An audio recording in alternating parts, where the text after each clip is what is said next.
누가복음 17장 11에서 19절 말씀입니다. 예수께서 예루살렘으로 가실 때에 사마리아와 갈릴리 사이로 지나가시다가 한 마을에 들어가시니 나병 환자 10명이 예수를 만나 멀리 서서 소리를 높여 이르되 예수 선생님이여, 우리를 불쌍히 여기소서. 하거늘 보시고 이르시되 가서 제사장들에게 너희 몸을 보이라. 하셨더니 그들이 가다가 깨끗함을 받은지라. 그 중에 한 사람이 자기가 나은 것을 보고 큰 소리로 하나님께 영광을 돌리며 돌아와 예수의 발 아래에 엎드려 감사하니 그는 사마리아 사람이라. 예수께서 대답하여 이르시되 10사람이 다 깨끗함을 받지 아니하였느냐? 그 9은 어디 있느냐? 이 이방인 외에는 하나님께 영광을 돌리러 돌아온 자가 없느냐? 하시고 그에게 이르시되 일어나 가라. 내 믿음이 너를 구원하였느니라. 하시더라. 사랑하는 형제 여러분, 5월 8일 토요일 저녁 묵상에 오신 것을 환영합니다. 예수님의 공생의 후기 사역이 진행되는 누가복음 17장입니다. 11절, 예수께서 예루살렘으로 가실 때에 사마리아와 갈릴리 사이로 지나가시다가 한 마을에 들어가시니 나병 환자 10명이 예수를 만나 멀리 서서. 예루살렘으로 가신다면 이 갈릴리에서 사마리아를, 여기가 갈릴리 지역이고요. 사마리아 지역, 유대 지역입니다. 갈릴리에서 예루살렘을 가려면 이렇게 와야 되겠죠. 이렇게 거쳐가든지 사마리아를 거쳐가든지 아니면 사마리아를 피해 간다면 이렇게 해서 돌아서 멀리 가는 길이 있습니다. 이렇게 베레아 쪽으로 대체로 돌아갔습니다. 왜 이렇게 멀리 돌아가는가 하면 역사적인 배경이 있습니다. 과거 이스라엘 왕국 시대에 이 북이스라엘의 수도가 사마리아였고요.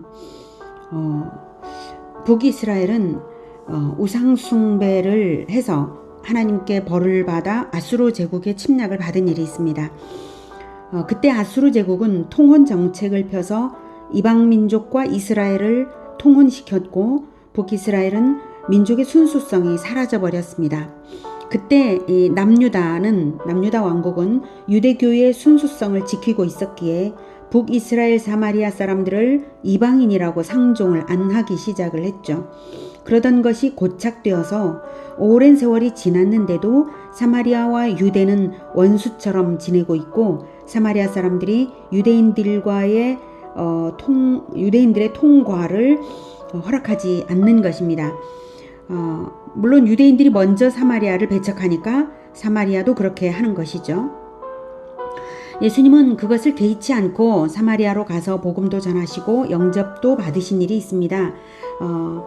그런데 그 후 사마리아인들이 다시 완고해져서 예수님에게도 배척을 한 것이죠. 그게 누가복음 9장에 나와 있습니다. 그래서 이제 돌아서 가는 길로 이렇게 가신 것입니다. 그래서 갈릴리와 사마리아 사이에 있는 이 길 어느 마을에서 벌어진 일이고요. 돌아서 가는 길이라서 이 갈릴리 쪽 사람과 사마리아 쪽 사람이 여기에서 섞여 있는 그 10명의 나병 환자를 만난 것이고요.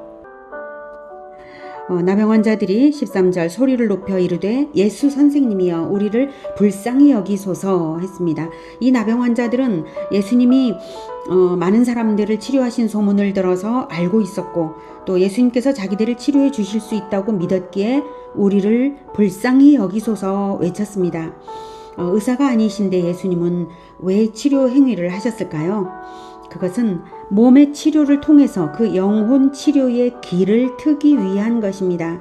진정한 치료는 영혼 치료죠. 그것이 진짜 구원이니까요. 그런데 예수 선생님이여 라고 불렀죠. 그리스도이신 것을 믿는 사람들은 주여 또는 다윗의 자손 예수여 라고 부르며 고쳐달라고 하는데요. 이 나병 환자들은 예수님을 아직 그리스도라고 여기지는 않는가 봐요. 하지만 이제 병을 고침받는 체험을 하게 되면 예수님이 하나님의 아들이신 것을 믿게 되고 영혼의 치료까지도 될지도 모릅니다. 그러면 예수님을 너무나 사랑하며 따르게 되겠죠. 예수님은 많은 병자들을 고쳐주셨는데요. 어떤 사람은 몸만 치료되고 어떤 사람은 완전 치료, 즉 영혼의 구원을 받았습니다. 왜 그렇게 되었는지 보겠습니다. 14절 보시고 이르시되 가서 제사장들에게 너희 몸을 보이라 하셨더니 그들이 가다가 깨끗함을 받은지라. 네. 그들의 믿음의 수준이 어떻든 예수님은 그들에게 가서 제사장들에게 너희 몸을 보이라 하셨어요. 이 말씀은 치료를 했다는 뜻입니다. 이스라엘에서는 나병 환자들이 사람에게 가까이 가지 못합니다. 율법이 그렇게 명령하고 있어요. 나병 환자가 치료되면 그때 가장 먼저 만날 수 있는 사람은 제사장입니다. 제사장에게 가서 치료가 된 상태를 확인받고 정결함을 선언받는 예식을 치르고 난 다음에야 사람들을 만날 수 있는데요. 그 예식을 치르기 위해서 가라는 뜻이죠. 그러니까 치료했다는 뜻이죠. 그러니 제사장에게 가라는 것은 치료가 되었다 이 뜻입니다. 10명의 나병 환자들은 그 말씀을 믿으니까 갔겠죠. 가는 도중에 몸에 변화가 나타나서 치료가 된 것입니다. 15, 16절 그 중에 한 사람이 자기가 나은 것을 보고 큰 소리로 하나님께 영광을 돌리며 돌아와 예수의 발 아래에 엎드려 감사하니 그는 사마리아 사람이라. 네. 그런데 그 10명 중에 사마리아 사람 한 사람이 돌아와서 하나님께 영광을 돌리며 예수님의 발 아래 엎드려 감사드린 것입니다. 네. 17절부터 예수께서 대답하여 이르시되 10사람이 다 깨끗함을 받지 아니하였느냐? 그 9은 어디 있느냐? 이 이방인 외에는 하나님께 영광을 돌리러 돌아온 자가 없느냐 하시고 그에게 이르시되 일어나 가라 내 믿음이 너를 구원하였느니라 하시더라. 네. 예수님은 그 사람에게 내 믿음이 너를 구원하였느니라 라고 그 영혼이 구원받았음을 선언하시며 믿음을 칭찬하셨습니다. 그 사마리아 사람은 체험으로 하나님을 만난 것이고 예수님을요. 예수님과 관계한 것이고 그 영혼이 예수님을 알아보았습니다. 그런데 다른 9명은 몸만 나았을 뿐 예수님과의 관계에 진전이 없습니다. 여러분 구원은요 관계입니다. 하나님과의 관계입니다. 하나님과의 관계가 되어야 구원이 되고 관계성이 계속 유지되는 것이 바로 언약 백성의 삶입니다. 언약은 관계성이죠. 네, 나머지 9명은 예수님과의 관계에 진전이 없습니다. 9명이 나병이 나았다는 사실은 인생 대박이겠지만 몇십 년을 얻었을 뿐 그 영혼이 치료되었다는 증거가 없습니다. 영생과는 무관합니다. 예수님께서 10사람이 다 깨끗함을 받지 아니하였느냐? 그 9은 어디 있느냐? 네. 예수님은 그 10사람을 시험하신 것이죠. 첫째 시험은 그들이 순종으로서 육신의 치료를 받는가? 둘째 시험은 그들이 자발적인 감사를 나타내어서 예수님과 관계되는가? 즉 예수님과 관계되어서 영혼의 치료를 받는가? 이겁니다. 육신의 치료는 10사람이 모두 받았죠. 그런데 한 사람만 예수님께 돌아와 감사하며 하나님께 영광을 돌리며 예수님과 관계되었습니다. 이 이방인 외에는 하나님께 영광을 돌리러 돌아온 자가 없느냐? 9은 유대인들이었는데도 유대인들이어서 구약 성경을 알고 있습니다. 그런데도 그리스도를 믿을 만한 지식이 있었을 텐데도 하나님께 영광을 돌리러 돌아오지 않았다는 사실입니다. 그들은 그랬지만 감사할 줄 아는 이 사마리아 사람은 이 일이 바로 하나님께서 하신 일이라는 것을 알았기에 하나님께 영광을 돌리러 예수님께 온 겁니다. 이 사마리아 사람은 예수님과의 관계 속으로 들어왔기 때문에 영생이 시작된 것입니다. 나병 치료도 되고 나병 치료를 통해서 영혼의 치료를 받기 시작한 것입니다. 그가 돌아와서 하나님께 영광 돌린 자발적 행동이 바로 영혼이 살았고 치료되고 있다는 증거입니다. 하나님께 영광을 돌린다는 것은 그 자체가 자발성으로 하는 것이지 억지로 되는 일이 아니죠. 하나님은 영광 받기를 좋아하시는 분이시기 때문에 인간에게 자유의지를 주신 것입니다. 자유의지는 하나님을 자발적으로 사랑함으로써 영광 돌릴 때에 비로소 진정한 가치가, 자유의지의 가치가 있는 것입니다. 인간 영혼이 죄로 죽었다는 것은 자유의지가 죄의 종이 되었다는 것입니다. 인간은 유일하게 영혼의 자유의지를 가진 존재여서 하나님과 언약을 맺는 계약 능력이 있고 하나님께 영광을 돌릴 수 있습니다. 하나님이 그렇게 지으셨습니다. 인간과 언약을 맺으시기 위해서 그렇게 지으신 것이겠죠. 하나님의 은혜가 정말 놀랍지 않습니까? 피조물과 언약을 맺어주시는 것 자체가 말입니다. 자, 그런데 아담이 첫 범죄를 지을 때 자유의지가 죄의 종이 되고 말았습니다. 언약을 깨뜨려서. 자유의지를 죄에게 팔아먹어서 언약이 깨진 거죠. 선악과 언약을 버리고 죄를 선택하는 순간 자유의지를 죄에게 팔아버린 것이죠. 그 다음부터는 인간이 계속 자유의지를 사용은 하는데 죄를 피할 수 없게 되고 말았습니다. 자유라고 착각할 뿐 종된 자유의지고 거짓 자유입니다. 하나님을 사랑할 수 있어야 자유가 자유인 것이지 죄를 사랑하면 자유가 아니라 죄의 종인 것이죠. 죄의 종이 된 인간 영혼이 치료되고 있다면 무엇에서 증거가 나타나야 하겠습니까? 바로 자발적으로 자유의지를 사용해서 자발적으로 하나님을 사랑하는 자유의지 행위가 나타나면 그 사람은 치료가 되고 있는 것입니다. 이 사마리아 사람은 제사장에게 가라고 시키는 대로 하기 이전에, 시키는 대로 하는 건 자발성이 없는 거잖아요. 근데 시키는 대로 하기 이전에 더욱 큰 자발성으로 하나님 사랑을 나타낸 것입니다. 그러니 그 영혼의 치료가 확실히 나타나고 있었던 것이죠. 영혼이 치료되면 자발적으로 하나님을 사랑하고 싶어집니다. 이것이 예수님을 닮아가는 것입니다. 예수님의 모든 것은 자발적인 하나님 사랑, 이웃 사랑입니다.